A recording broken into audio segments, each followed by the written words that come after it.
Hi, it's KCCK's Culture Crawl. I'm Dennis Green, and my guest today is Aaron Murphy from the upcoming Theatre Cedar Rapids production of A Gentleman's Guide to Love and Murder. First off, welcome. Thank you. Thank you for having me. Nice to see you. You've never been on the Culture Crawl before, but I've seen you in dozens and dozens of shows. Many.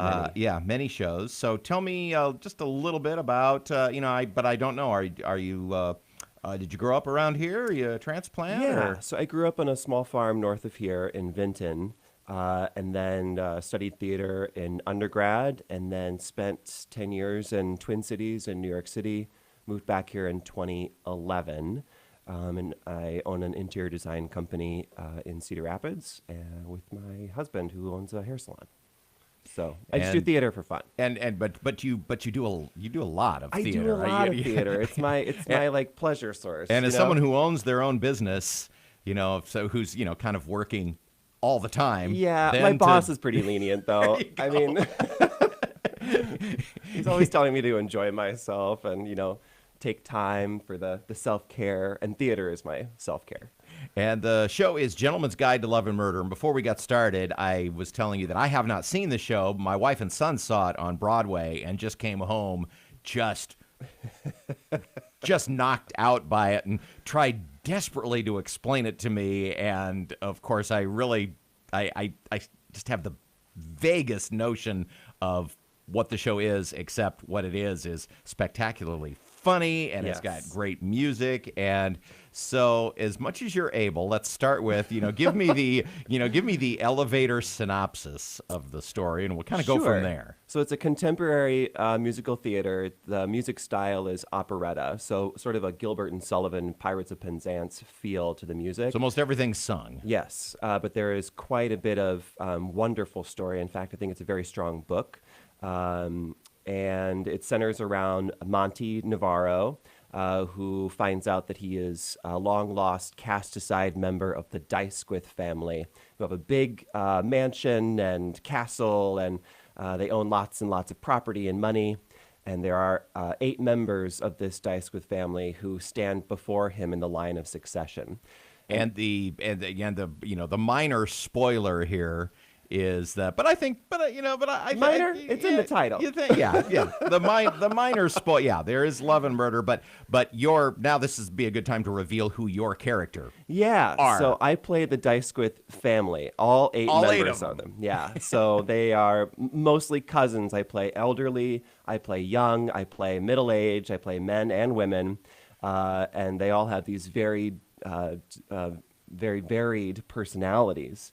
Different people, but they all get killed in the end. So I die in almost every single scene in very creative ways.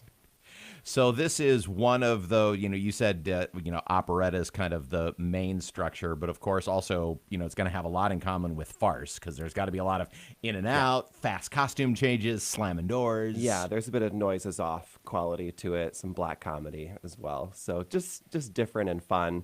But the other side of it is it's a love story as well. Monty is trying to impress a girl and then ends up falling in love with another girl along the way. So there's a dual love story happening while he's offing these members of the Dysquith family to get to be Earl of Highhurst.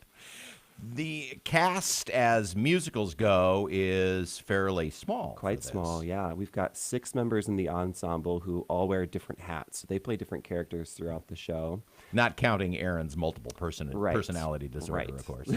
Which most people accuse me of outside of the theater anyway. So, this is going to be a tough one to live off.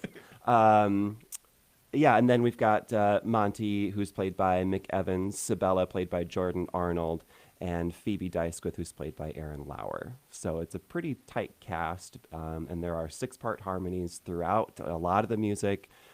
Just very tight, interesting stuff. Yeah, let's talk a little bit about the music. I mean, there's a reason why most farces are straight shows, because there's too much to catch. There's too much to do, but you're definitely in that Ginger Evans, doing everything that that Fred Astaire does backwards and in heels because you're going to do all the stuff associated with the comedy. And oh, by the way, here's some really challenging music you're going to have to sing to. And it is very challenging. We were speaking with Diana Nolan with the Gazette, Janelle Mick and I, just last week.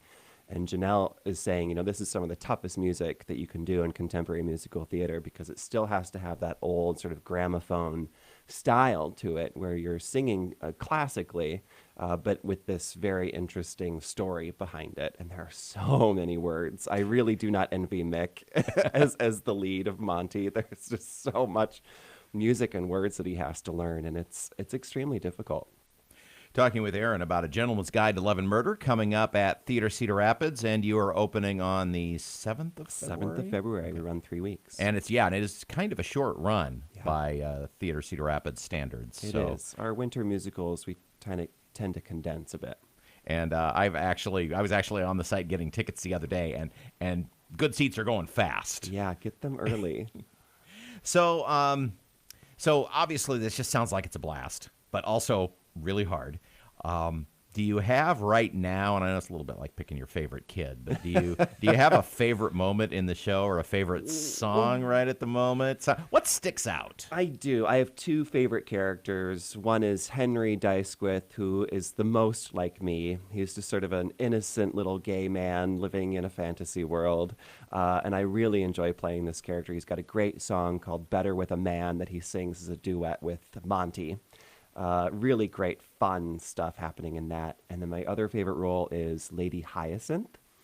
She is an older woman who has lots of money and is trying to find a new cause to give her money to. So she travels to Egypt to help fund an orphanage, and then she goes to India to help the lepers, and then she goes to colonize a village in Africa, and apparently dies along the way. But she's a really interesting character, and the song is one of the sort of bigger numbers in the first act. The show is A Gentleman's Guide to Love and Murder, February 7th through the 23rd at Theatre Cedar Rapids. Come and laugh at the comedy and hear the music and watch Aaron die in lots of different ways and fashions. You finally get your chance to see me die over and over again. TheatreCR.org if you would like more information or tickets. I've been anxious to see this ever since my wife came home and told me what a great show it is. So I'm so excited that it's coming to our area, and we're going to get a chance, all of us, to see what all the buzz has been about. And I know that you all are going to bring life to it in a totally different way. So good luck, break a leg, and thanks for being here today. Thank you. It's to die for. I see what you did there. You can hear The Culture Crawl live on the radio most weekdays at 10:20, or download the podcast, watch or listen on your own schedule using your favorite podcast app or at kcck.org/culture. I'm Dennis Green, and I'll talk to you later.